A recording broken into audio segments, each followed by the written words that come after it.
వాళ్ళు కూడా చాలా సింపుల్గా చేసి రసం రెసిపీ చూపిస్తాను ఈరోజు. చాలా టేస్టీగా ఉంటుంది. టేస్ట్ అయితే ఒక్కసారి తింటే అస్సలు మర్చిపోలేరు. దీనికోసం టమాటోస్ని ఒక 5 తీసుకొని వాటిని ఈ విధంగా 4 ముక్కలుగా కట్ చేసుకుంటే సరిపోతుంది.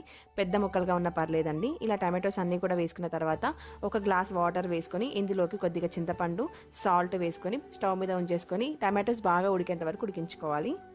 టమాటోస్ ఇలా బాగా ఉడికిపోయి కొద్దిగా చల్లారిన తర్వాత పప్పు గుత్తితో కానీ ఇలా మ్యాషర్తో కానీ మెదుపుకుంటే సరిపోతుంది.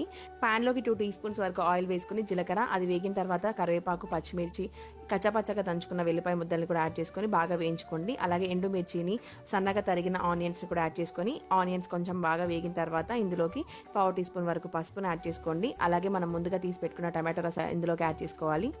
రసం అంతా వేసిన తర్వాత కావాలంటే 1 గ్లాస్ వాటర్ని కూడా వేసుకోవచ్చు. తర్వాత ధనియాల పొడి, కొత్తిమీరని, కారాన్ని, అలాగే కొబ్బరి పొడిని కూడా యాడ్ చేసుకొని రసం బాగా మరిగేంత వరకు ఉంచుకొని సర్వ్ చేసుకుంటే సూపర్గా ఉంటుంది. రసం అయితే ఖచ్చితంగా ట్రై చేయండి, మీకు కూడా డెఫినెట్గా నచ్చుతుంది.